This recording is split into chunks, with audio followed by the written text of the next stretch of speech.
আসসালামু আলাইকুম সবাইকে, ওয়েলকাম টু অদম্য একাডেমি।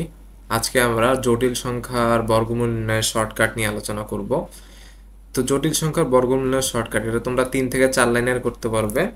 এটা তোমার এমসিকিউ, ভার্সিটি এমসিকিউ বা অ্যাজ ওয়েল এস তোমার বুয়েটের রিটেন সব কিছুর জন্য এই প্রসেসটা অনেক কার্যকরী এবং সবাই আমরা এই প্রসেসটাকেই ফলো করি এবং প্রমোট করি।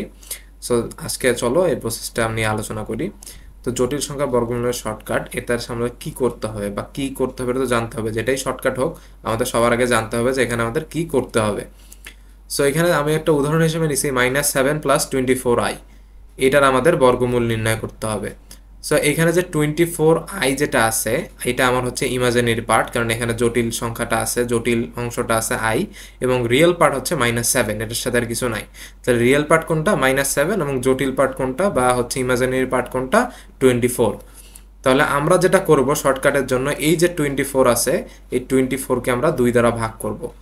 24কে যদি 2 দ্বারা ভাগ করি তাহলে আমার কত আসবে ভাই? আমার আসবে 12। এই যে 12 আসলো এটা আমরা এখন পাইলাম, এটা আমাদের প্রথম ধাপ কমপ্লিট।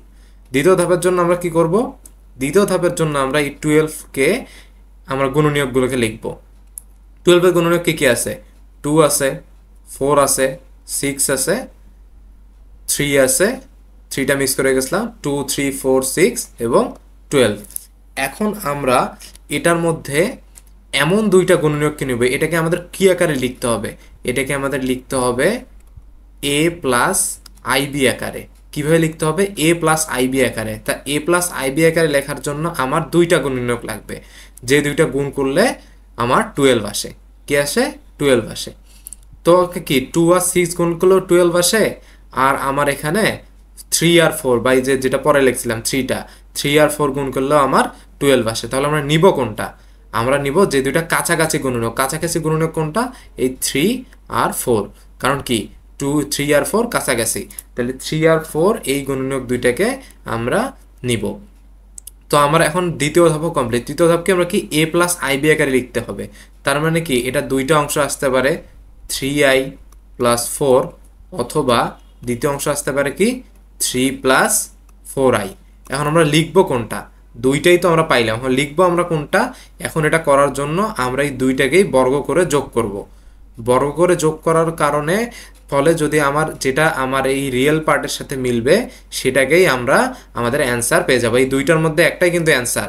কোনটা অ্যান্সার হবে? যেটা বর্গ করে যোগ করার পর যে অ্যান্সারটা আসবে সেই অ্যান্সারটা যদি আমার রিয়েল পার্টের সাথে মিলে তাহলে সেটাই হবে আমার কাঙ্ক্ষিত অ্যান্সার।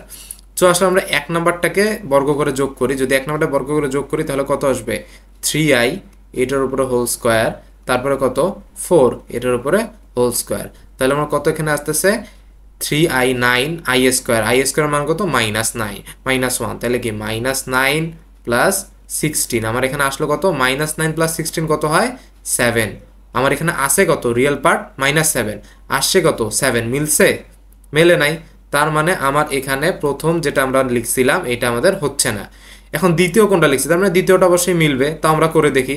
দ্বিতীয়টা আমাদের আসতেছে 3 উপরে হোল স্কোয়ার প্লাস 4i এটার উপরে হোল স্কোয়ার। তাহলে এখানে কত আসছে? 9, আর এখানে কত? 16i স্কোয়ার, মানে কত? -16। তাহলে 9 থেকে যদি 16 বাদ দিই কত থাকতেছে? -7। তাহলে আমার এইখানে পাইলাম -7, আমার রিয়েল পার্টও আছে -7। তাহলে কি মিলছে? অবশ্যই মিলছে। তাহলে আমার এইটাই হবে হচ্ছে 3 + 4i, এটাই হচ্ছে আমার অ্যান্সার। তাহলে এটাই হচ্ছে আমার অ্যান্সার। আমার যদি অ্যান্সার আসে তাহলে কত আসবে? Plus minus 3 + 4i, +-3 + 4i।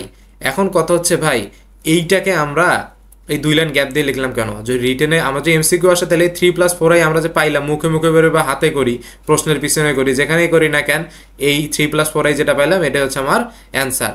কিন্তু আমার যখন রিটেনে যদি আসে, তুমি এইচএসসি রিটেন বলো বা বুয়েটের রিটেন বলো, যেখানেই আসে না কেন সেখানে তোমার এটা একটু করে দেখাইতে হবে। করে দেখাইলে কি হবে? তাহলে তোমার ব্যাপারটা বোঝা যাবে, পুরোটা ক্লিয়ার। খাতায় তো কিছু একটা করতে হবে। সো এটা করার কারণে যেটা শর্টকাট, এটা একটা তুমি বলতে পারো একটা চোরাই বুদ্ধি। এখানে তুমি 2 লাইন গ্যাপ দিবে, তারপর তোমার যে অ্যান্সার যেটা তুমি পাইলা ওইটা লিখবা, তারপরে বর্গমূল চিহ্ন দেবে। এটাকে আমার কি লেখা যায়? যদি আমার বর্গমূল উঠে যায় তার কারণেই আসে প্লাস মাইনাস, তো আমি বর্গমূল চিহ্ন দিলাম। তাহলে 3 + 4i এটার উপর স্কোয়ার দিলাম। তাহলে কি ব্যাপারটা সেম থাকতেছে না?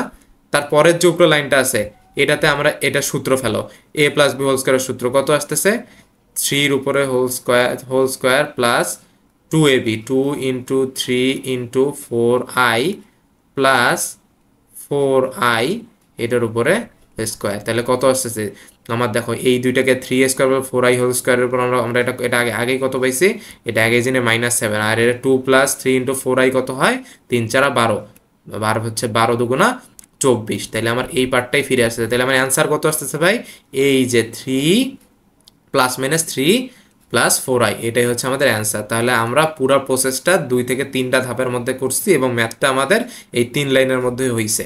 এইরকম আমাদের প্রত্যেকটা ম্যাথ আমার এইভাবেই করা যাবে এবং কমপ্লিট হবে।